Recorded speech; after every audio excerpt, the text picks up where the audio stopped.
Hello students, today I am going to explain about Python data types. This data type specifies which type of value a variable has and what type of operations can be performed on that variable. See this, Python has following data types.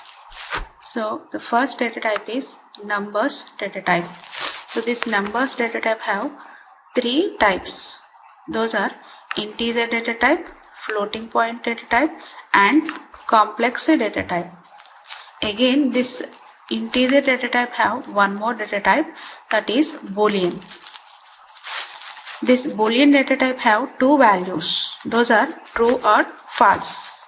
Then why this data type is under integer data type? Because in Python true value is 1 and false value is 0. Okay, this Boolean data type is for comparisons like comparing marks or heights or comparing values, etc. So you will learn the importance of Boolean data type in conditional statements. Okay, now the next data type is none data type. This none is used to define a null value or no value at all. If you want to declare a variable without value, then we can assign none keyword to the variable. And remember one thing, that none is not the same as 0 or false or an empty string. None means no value. For example, x equal to none. That means there is no value to the variable, right? And here you have to remember one more thing, that is none keyword should start with capital N. Now coming to the next data type, that is sequences. This sequence is the ordered collection of similar or different data types. And sequences allows to store multiple values in an organized and efficient manner. Here these three are the sequence data types. One is strings, and the second one is tuple, and the third one is list. All these three are the sequential data types. And the next data type is sets data type, and the last data type is dictionary data type. Here all these data types are used to store the data inside a computer memory for processing. And here some of these values can be modified during processing, but contents of others can't be altered once they are created in the memory. Based on this, Python has majorly two data types. Those are immutable and mutable data types. Here, immutable means their content can't be altered after creation.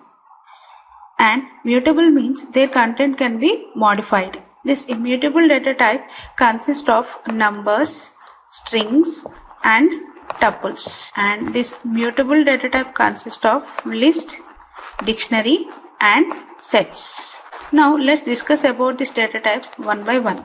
So the first data type is number data type. So here number refers to numerical values, and this number data type is a immutable data type. That means the numbers can't be altered after creation. And these are of three different types. That first one is integers.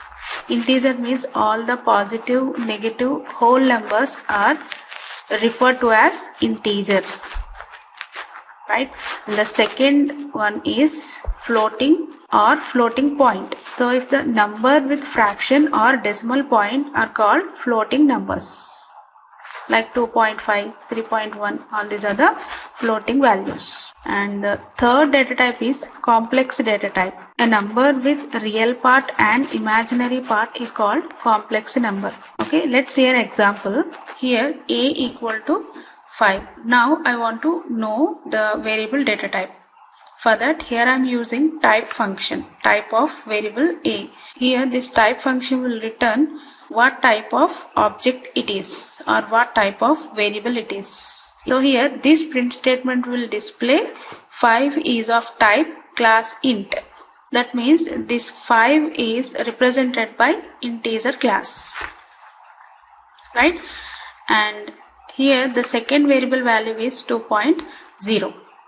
Now again I am using type function to display what type of variable it is or what type of object it is. So this 2.0 is a float type. And the third one is 1 plus 2j. So here also I am using type function to display what type of object it is. So it is a complex data type.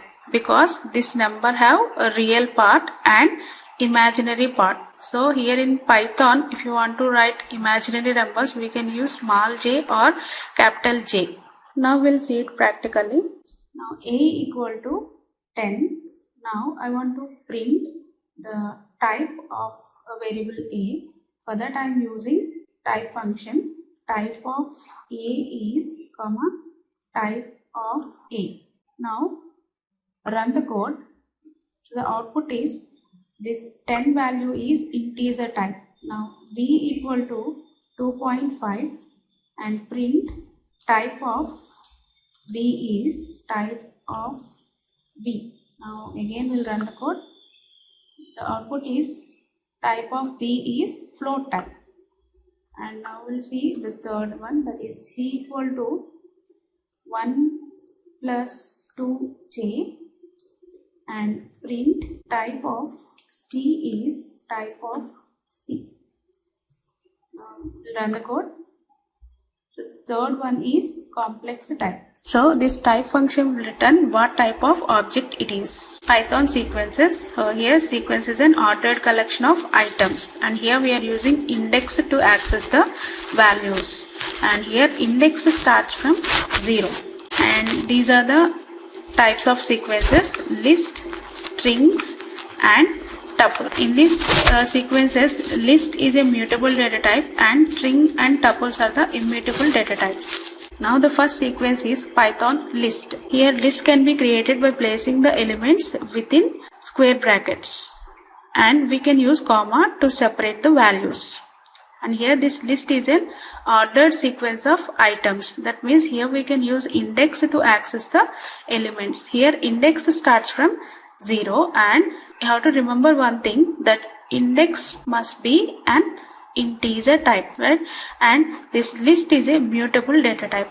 That means once if you created a list, then also we can make changes to the list elements. That means we can insert some more extra elements to the list, or we can remove elements from the list, or we can replace one value with another value. So that's why this list is more flexible data type in Python to store values like day-to-day temperatures or cricket scores, like that, because day-to-day temperature and scores will be changed every time.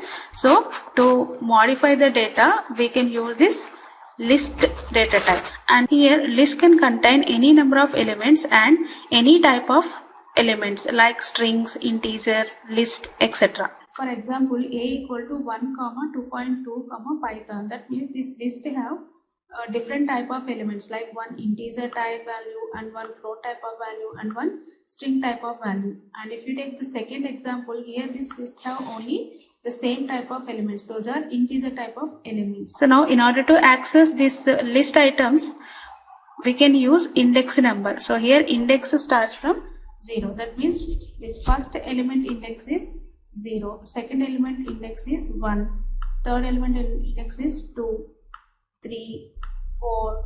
Here in the print statement, we have used index operator to access an item in a list. So here a of 2, that means I am accessing the value in index 2 from variable a. So the output is 15 because index 2 value is 15. Now index 7, if we take index 7 value is 40. In the third print statement, I am trying to access value from index 9, which is not possible because there is no value in index 9.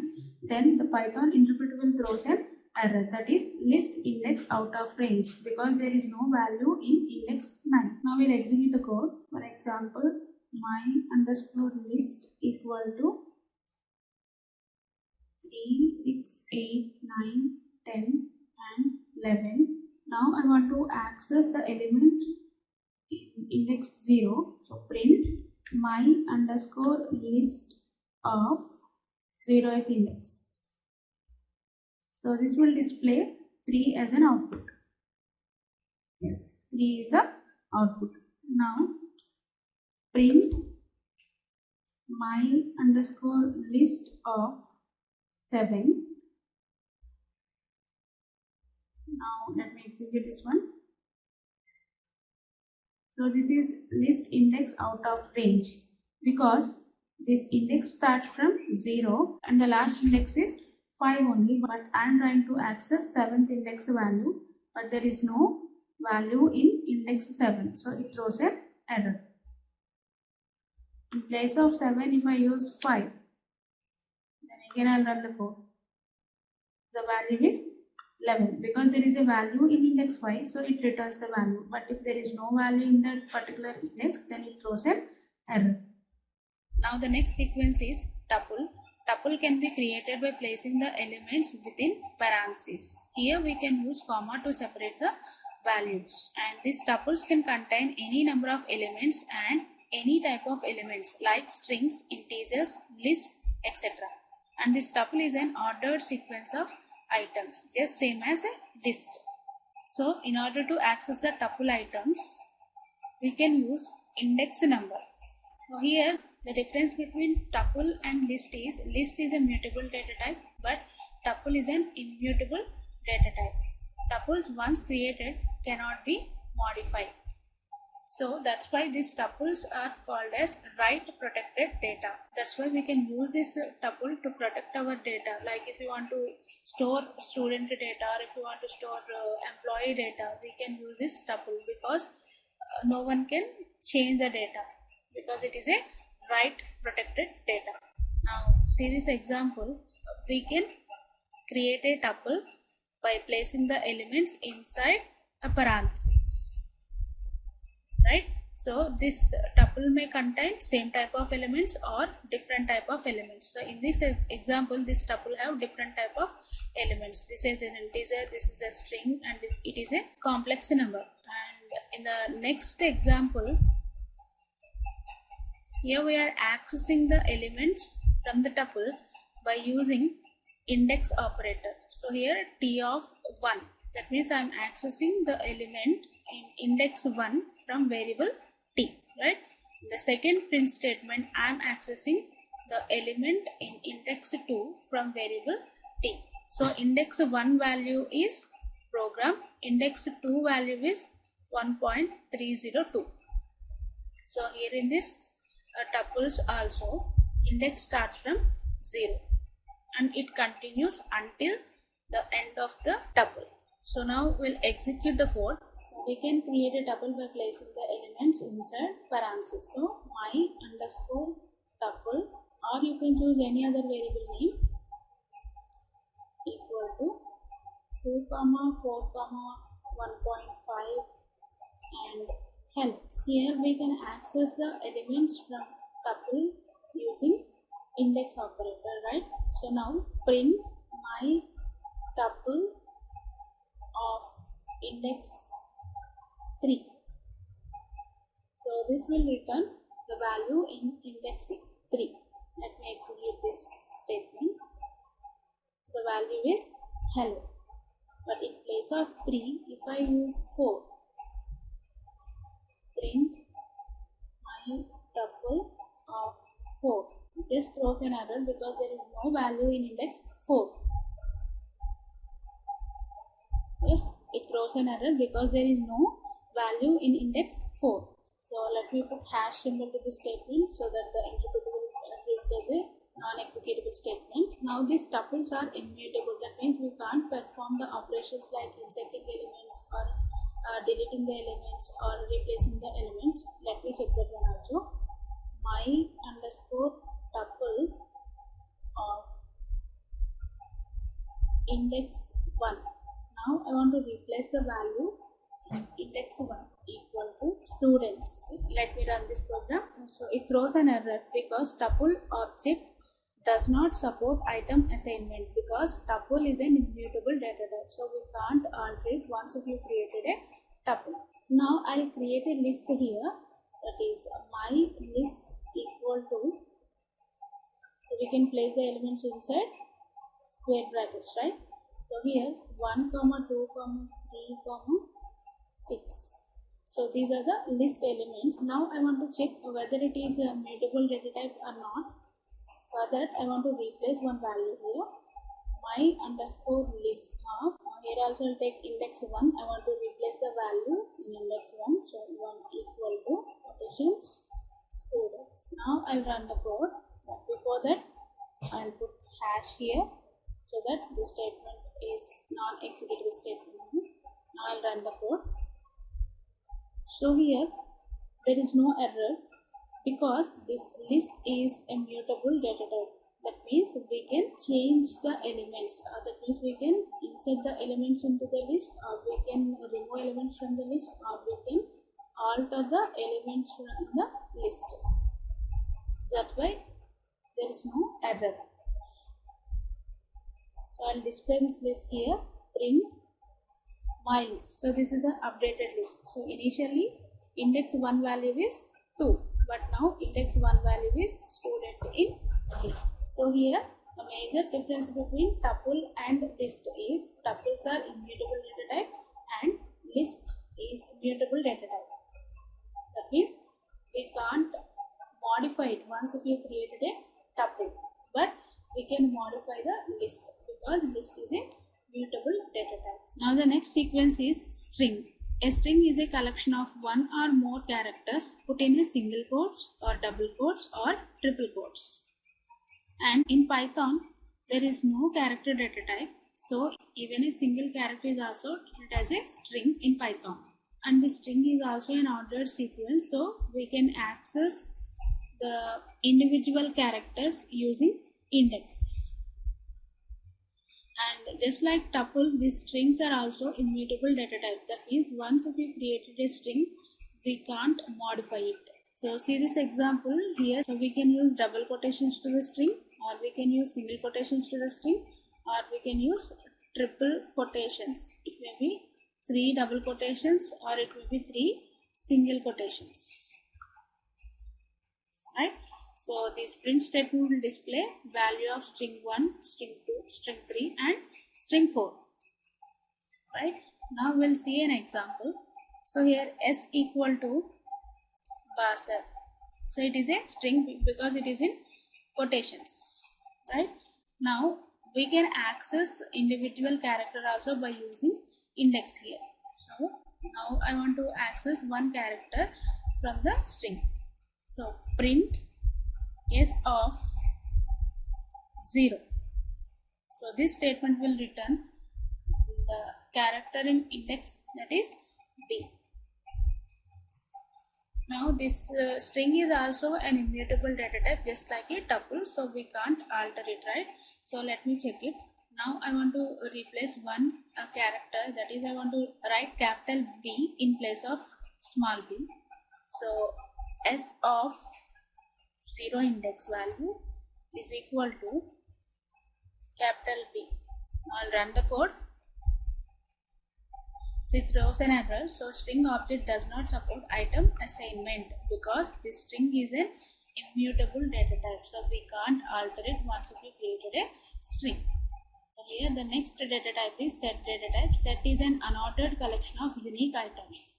And the set is defined by values separated by comma inside curly braces. In this we are using square bracket to place the elements. We are using a parenthesis to place the values in tuple. We are using quotations to create a string. And here in this set we are using curly braces to place the elements. And this set is an unordered collection. That means there is no index to this set elements. So these set items cannot be accessed by referring to an index. See this example. So here a equal to 5, 2, 3, 1, 4.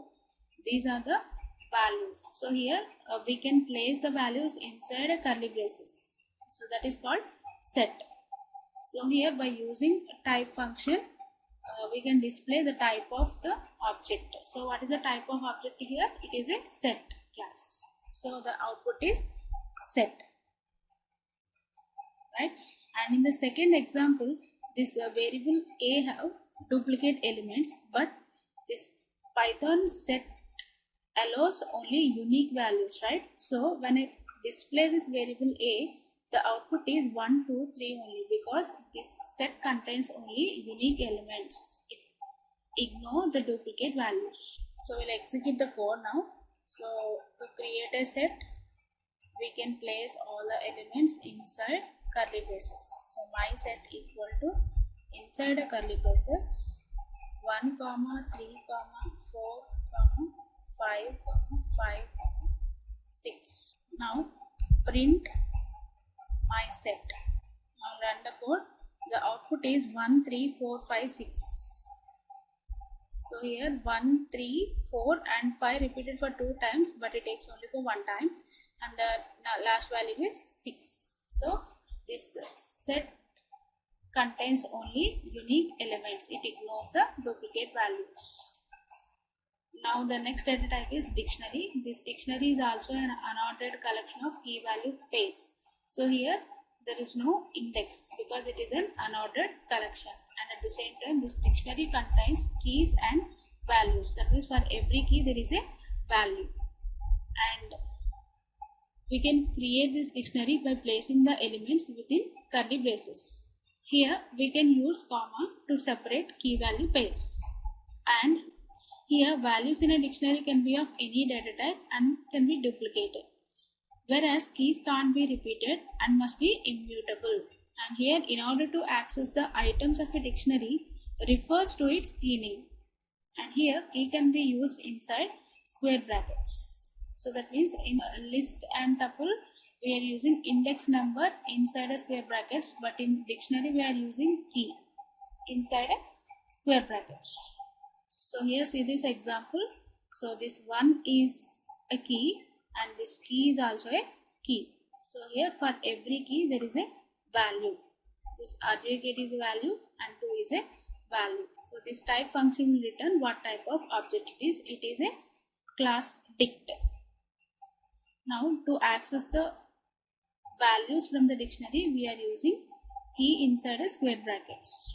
So here d of 1, that means this 1 is a key, and here in the second print statement d of key, that means key is a key here. So to access the values in a dictionary we are using key in place of index. Now we'll execute the program.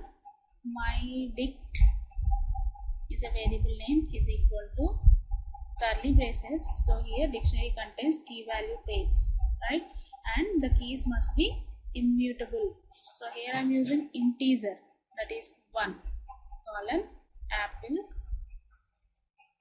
The second one is 2 colon banana, comma 6 colon grapes. Now we can access these values by using key, right?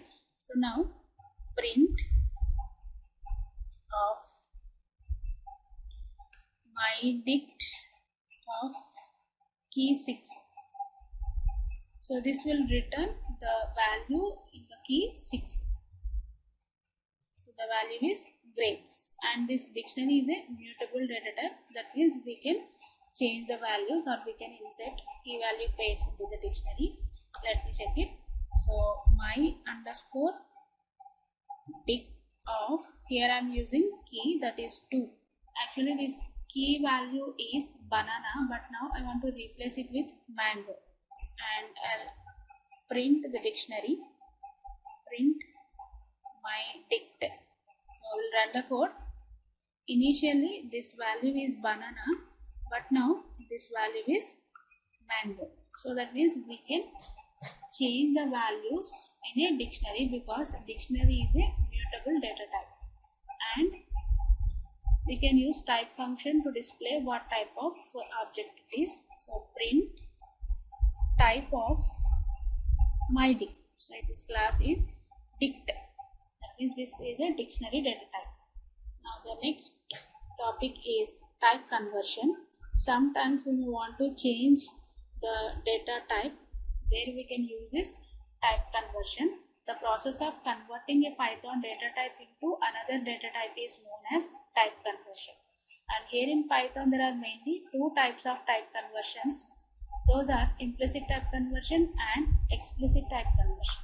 Here implicit type conversion means the interpreter itself convert the data. See this example here, variable A is integer type and variable B is float type, and here we are performing an addition operation here, and this sum value displayed here, the sum value is 10.5. But here actually one variable is integer and the second variable type is float type, but the sum value is float type because the interpreter converts the variable A data type into float data type and then it performs the sum operation. Next type conversion is explicit type conversion. Here in this explicit type conversion, the user convert the data type, and the syntax for this is required data type and expression. This is the syntax. Here this variable A value is 100 and variable B value is 200, but this 200 is in quotation, that means it is a string. So now we need to perform an addition operation here. So we can't add one integer and one string. So we need to convert this variable B into integer type, then only we can perform addition here. So without conversion we can't perform this addition operation here. If we perform the addition operation, then it throws an error, that is unsupported operand type. This error throws by the interpreter. So we have to convert this string type into integer type, then only we can perform addition here. So in this third statement I am converting the data type. So actual data type is string data type, that is converted into integer here. Right, now the variable B value is integer, so result 2 equal to A plus B, that means 100 plus 200. So the output is 300. We'll run the code now. So first we'll see the implicit conversion, that is A equal to 5 and B equal to 2.5, sum equal to A plus B, and print sum. So here variable A value is integer and variable B value is float. So here we are performing an addition operation. So let me execute the statement. 7.5 is an output. So here the interpreter convert one variable type into another variable implicitly. So here if the interpreter convert this variable B into integer, then there is a chance to remove the fractional part, because integer means which contains only whole number. So there is a chance of removing of fractional part. So that's why the interpreter convert this integer type into float type like 5.0. Then it performs the addition operation. So the final output is 7.5. Now the example for explicit conversion. For example, x equal to 100 and y equal to 200. So we can't perform addition here because one variable is integer and the second variable is string. So we need to convert y variable into integer, then only we can perform addition here. So for that I am using a variable z here. So here int of y, that means this statement converting the variable y value, string value, into integer, and that value stored in variable z. Now print x plus z. So the output is 300, because in this statement we have converted this variable, string variable, into integer variable. So like this we can convert one type of data into another data type. So this process is called typecasting. So thank you for listening. Have a nice day.